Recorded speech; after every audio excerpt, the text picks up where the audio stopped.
Salam Lestari. Halo, kembali lagi di Dia Tambak Channel. Masih bersama saya Dia dan Mas Pujo, Mas Alex Pujinarto. Mas, kok tumben pakai ikat?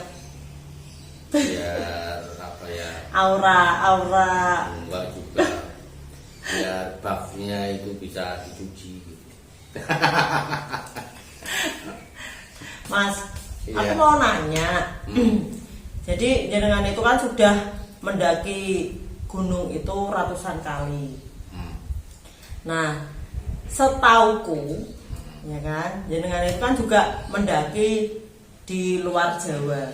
Ya beberapa. Toh. Nah itu jenengan pernah mendaki gunung yang ada di Kalimantan apa? Belum. Apa belum? Belum. Lah kenapa kok tanya? Enggak, kan ini lagi rame loh Mas. Soal ibu kota mau pindah ke Kalimantan ini loh. Kan lagi rame, terus ada politisi yang menghina Kalimantan. Itu politisi ngawur itu. Itu politisi ngawur yang Ngeri, ya? Tidak punya ini loh, kepekaan terhadap kebinekaan.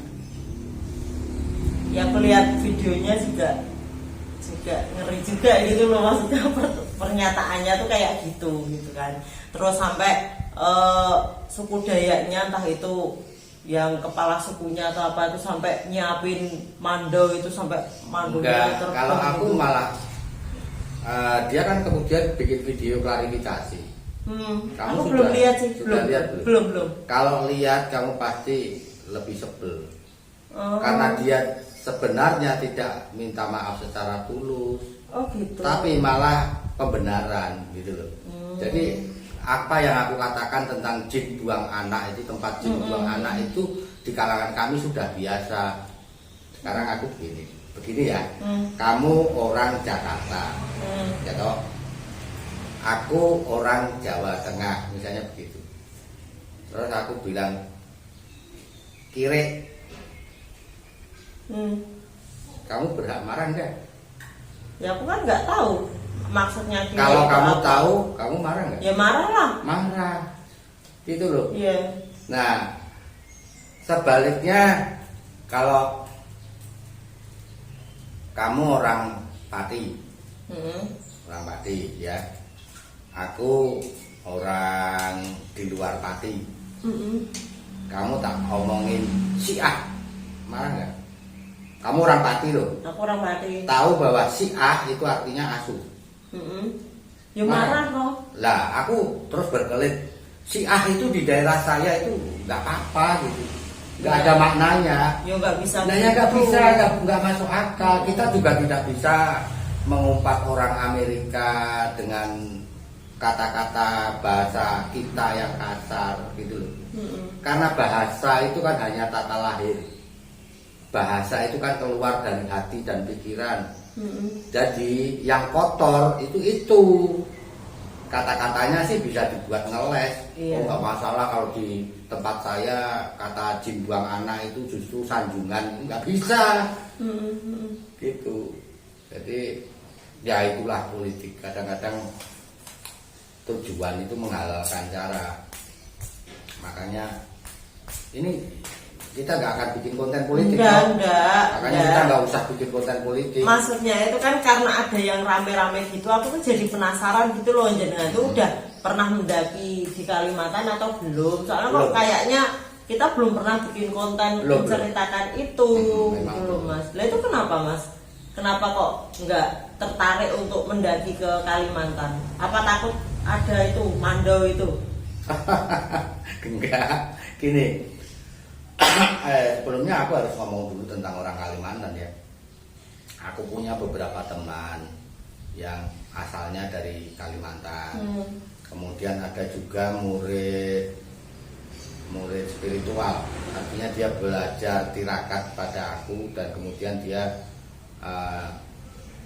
menjadi seorang aparat polisi di Kalimantan. Nah, dari mereka ini kan cerita tentang kebudayaan Kalimantan, termasuk dari yang tadi aku ceritakan, temen asli sana yang ketemunya di Semarang.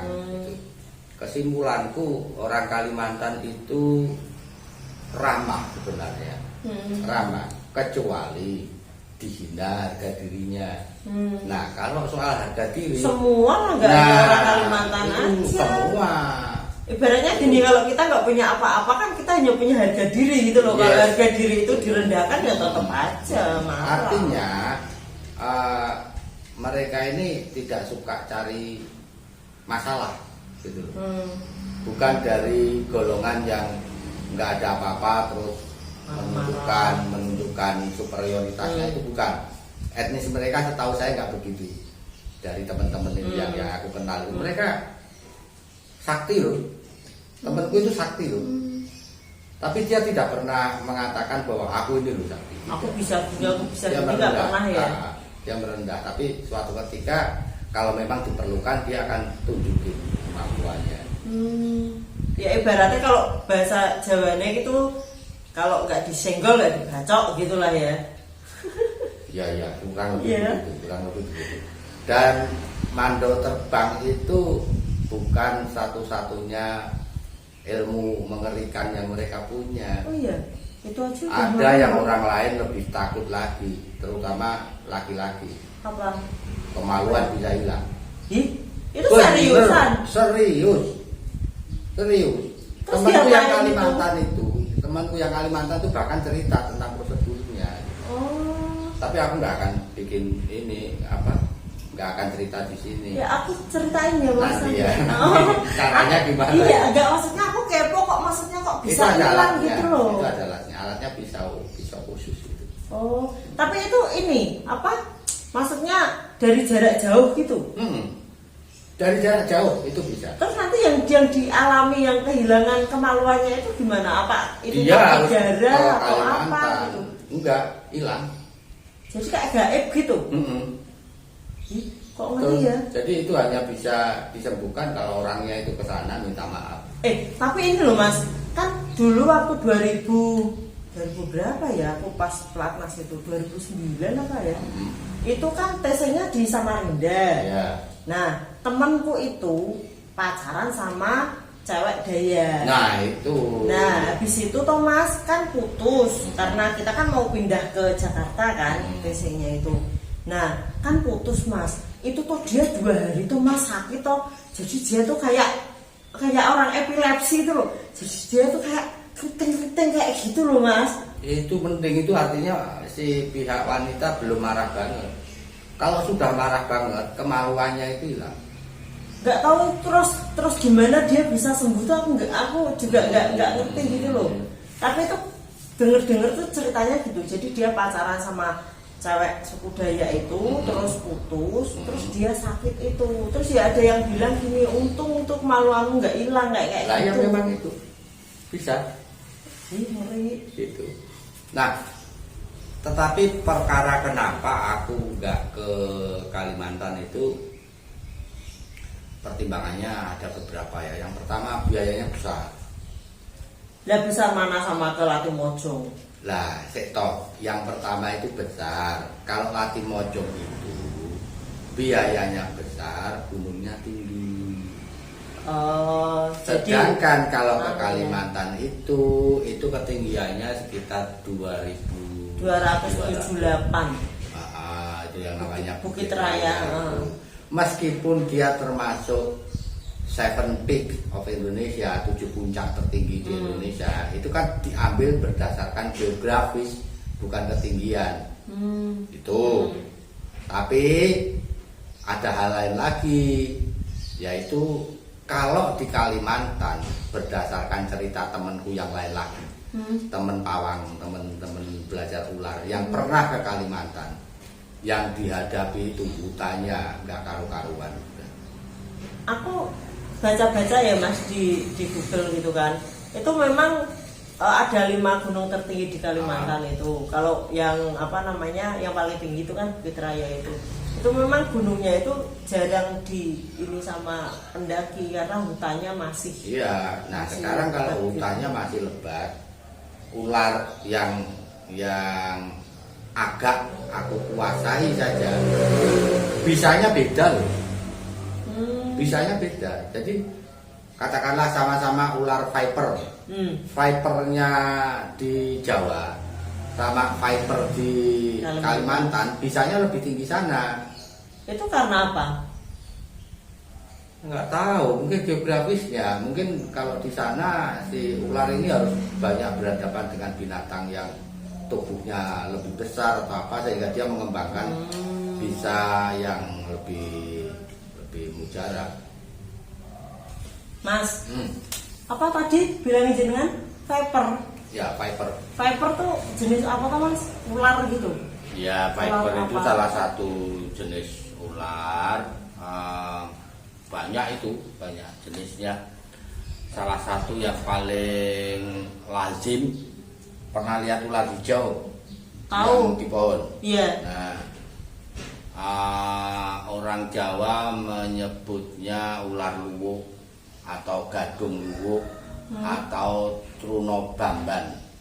Nah, ini termasuk jenis yang berbisa. Tetapi yang di Kalimantan itu kadar bisanya itu lebih dari jenis yang sama yang ada di Jawa gitu. Itu temen yang pernah ke Kalimantan itu cerita begitu, dan dia bawa ularnya untuk ditunjukkan sama guru. Temen yang pernah Kalimantan apa temennya jenengan yang Kalimantan? Temen dari Cilacap, tapi dia berburu ularnya itu se-Indonesia gitu. Oh gitu. Itu temen ya, Temen pawang ya. Panea namanya. Nah itu dia ngambilnya piye itu kok ngerimen?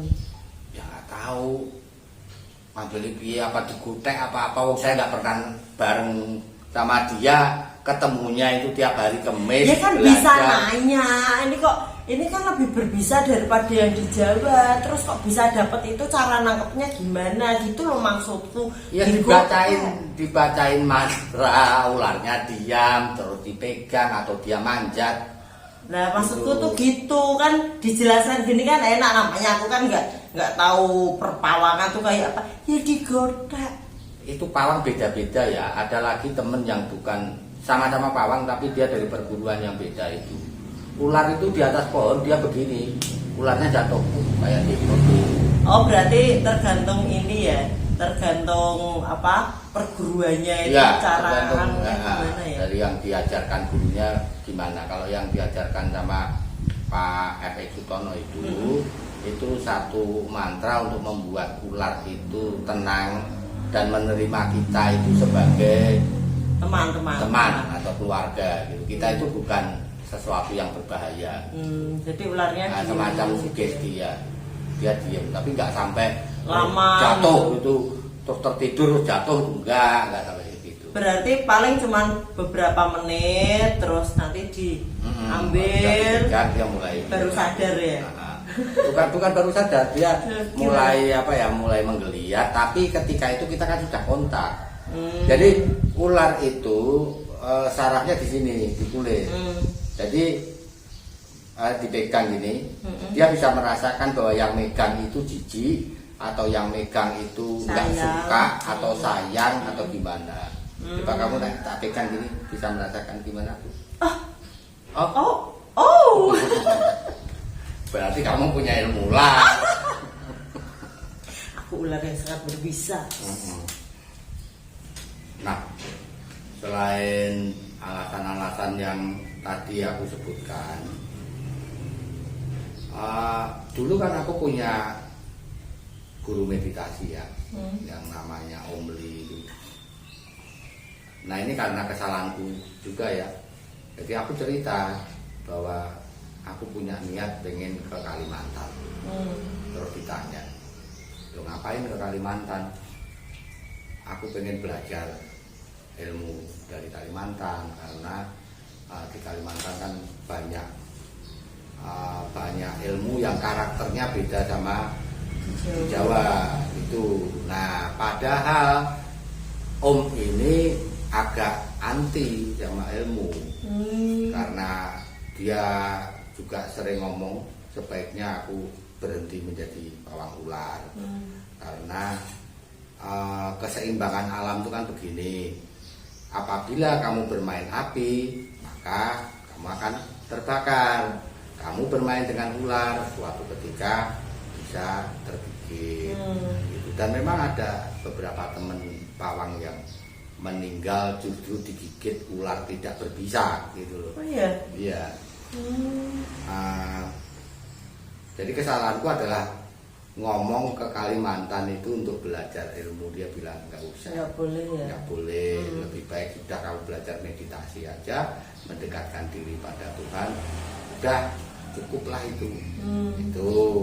Nah, kemudian waktu berjalan itu setelah aku berkeluarga, kebetulan aku juga punya guru lain yang melarang gitu, melarang ke Kalimantan untuk belajar. Itu Mbah Di Blora. Jadi aku ngomong, mungkin karena aku itu memang apa ya, suka pengetahuan, punya keinginan untuk belajar dan sebagainya ya, hal-hal yang baru begitu. Aku cerita sama Mbah Di, Mbah, kalau aku pergi ke Kalimantan gimana? Terus, loh, buat apa? Buat belajar. Dia bilang sama seperti Om Li, jadi nggak boleh, cuman alasannya beda. Jadi dia alasannya kalau kamu pergi sekarang ini, kamu bisa mati di sana. Gitu. Itu karena apa? Ya mungkin karena kalau aku pergi sebagai orang muda yang masih penuh gejolak, sementara ilmu itu bagaikan apa ya, punya sesuatu yang masih relatif baru itu kan cenderung pengen memamerkan. Nah sekarang aku pergi ke Kalimantan di mana di sana gudangnya orang sakti kan gitu, kan bisa cilaka. Iya. Gitu. Nah dia bilang ini disempurnakan dulu.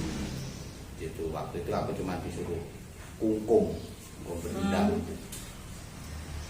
Ya sampai akhirnya sampai saat ini, kalau sekarang ini aku mau ke Kalimantan ngapain gitu loh. Kalau hanya untuk mendaki Bukit Raya juga kayaknya antara ongkos yang harus aku keluarkan, ongkos itu bukan terlalu berarti uang ya, ongkos itu berarti waktu, kemudian dana, kemudian juga peluang kemampuanku untuk berhadapan sama lebatnya rimba dan binatang-binatang yang masih liar itu sepadan enggak gitu. Tapi mungkin kalau sekarang ini usia aku masih muda, ya mungkin aku akan ke sana karena aku pikir belum lengkap lah keindonesiaanku kalau aku belum mengenal secara lebih dekat kultur masyarakat Indonesia yang entah ada berapa ribu suku kan gitu. Dayak sendiri kan sebenarnya bukan hanya 1-2 suku itu, banyak sekali. Suku Dayak itu ada banyak sub-sukunya. Ini cerita dari temenku yang dari Kalimantan itu. Mas, kenapa jenengan itu bilangnya nggak untuk mendaki gunung? Nek jenengan bilangnya untuk belajar ilmu kan yo tetap. Lah ya itu kesalahanku. Kesalahanku itu ngomongnya ke sana langsung untuk belajar ilmu. Jenengan berpikirnya nek ngomong gitu malah diperbolehkan gitu berpikirnya atau gimana? Mungkin atau keceplosan aja, tapi ya guruku yang 2 ini juga nggak suka aku naik gunung masalahnya gitu loh. Oh gitu. Nggak suka. Jadi kayak Om Li ini, itu kan dia ngajari aku meditasi itu justru karena pengen memberikan terapi terhadap efek trauma yang aku terima dari Gunung Slamet. Iya. Gitu. Nah bayangin kalau aku pamit ke Om Li, aku mau naik gunung di Kalimantan kan. Pasti kan pikirannya kamu naik gunung di Jawa Tengah aja tersesat, apalagi di Kalimantan kan gitu. Lebih nggak boleh lagi nggak ya. boleh lagi. Tapi hubungannya jenengan sama temennya jenengan yang asli Kalimantan itu masih berjalan? Sekarang sudah lost contact. Tapi sampai akhir pertemuan terakhir itu masih baik. Itu kapan Mas terakhir? Terakhir itu sudah ada misi kok. Bahkan sudah ada anak-anak. Oh, Tapi ketemunya waktu itu di mana? di Semarang. Waktu masih iya. di Semarang, jadi setelah aku pindah ke sini ya jadi lost contact. Tapi pernah ada orang yang bertamu ke dia, terus ketemu aku, dia bilang dapat salam dari Zul, namanya Zul. Tinggal di Semarang. Orangnya tinggal di Semarang, Oh. tapi asli Kalimantan. Oh gitu. Ya Mas Zul, kalau misalnya melihat channel YouTube dia Tomblok, Gampang itu melacaknya, nanti lewat anu aja, lewat timur. oh Timur lewat juga Mas kenal, Timur. ya. Oh iya. Ya kapan-kapan kita ke sana lah gitu kan. Iya. Pasti kan juga beliaunya kan juga punya Itu kan tak tanya sih, ilmu gitu si juga. Zul itu tak tanya, Zul. Orang-orang Kalimantan ini kalau kita ke sana sebagai orang Jawa yang pengen belajar itu gimana gitu. Dia bilang hampir semua ilmu-ilmu dari suku itu tidak boleh dipelajari orang luar. Nah, kalau ada orang luar yang bisa belajar, maka dia harus diterima menjadi keluarga.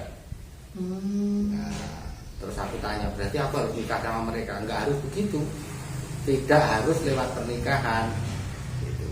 Terus dia sebutkan suku tertentu, ini misalnya suku ini ya, kalau ke sana nanti kamu harus direkomendasikan orang dalam, satu. Yang kedua, membawa semacam tanda mata yang menjadi simbol. Jadi misalnya tembakau, tutup tembakau, terus apa. Contohnya begitu. Itu orang tahu bahwa oh ini mau jadi keluarga dan mau belajar. Kenapa tembakau? Ya nggak tahu. Biar bisa dilinting terus bikin merokok bareng Nggak gitu. tahu. Banyak juga suku bangsa yang menganggap menghisap tembakau itu kan bentuk dari persahabatan. Misalnya orang India. Orang Indian itu kalau sudah merokok pakai pipa yang panjang itu bersama, itu berarti saudara. Gitu. Nah, mungkin di suku Dayak ada salah satu suku yang kayak gitu ya. Tapi bukan hanya tembakau, jadi tembakau terus garam terus apa gitu. Ada beberapa. Gitu. Kapan-kapan kita ke rumahnya Mas Zul yuk. Oke. Nanya. Oke, nggak apa-apa. Mas, sebelum kita ini suara apa sih? Klakson ya. Mas, sebelum video ini kita akhiri, mau nanya nih, perasaannya jenengan tentang orang yang membuat video yang menghina Kalimantan itu gimana, Mas?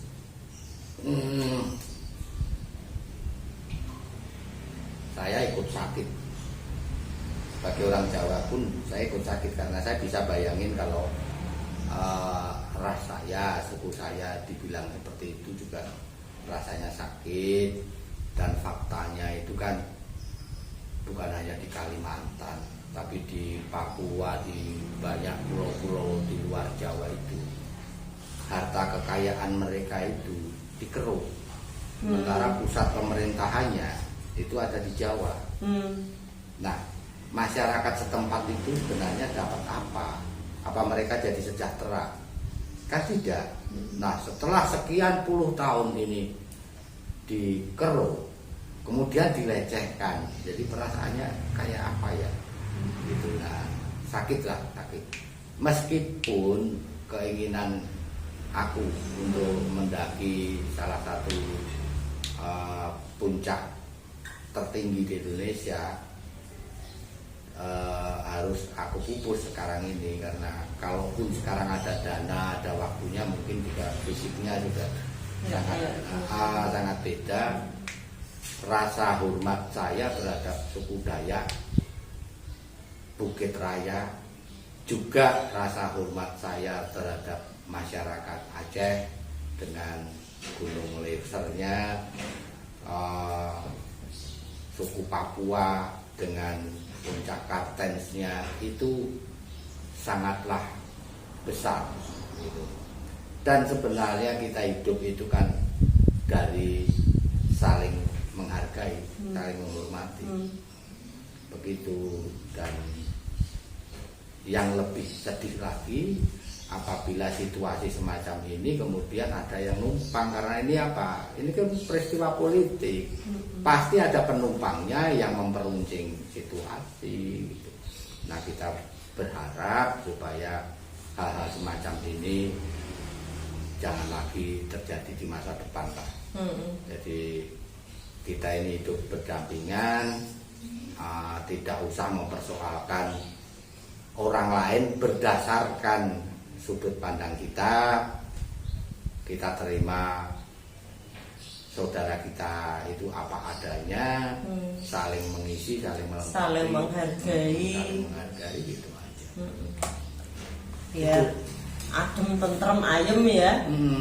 Karena kita nggak akan bisa maju, nggak bisa membangun kalau kita begini terus. Iya, betul, harusnya saling mendukung ya. Gitu. Ya udahlah, ya. Nggak usah ini juga, yang penting kita berdoa biar urusannya juga lancar-lancar aja untuk pemindahan ibu kota ke Kalimantan gitu ya. Terima kasih sedulur semua sudah menyaksikan di Hatam Blog Channel. Salam lestari.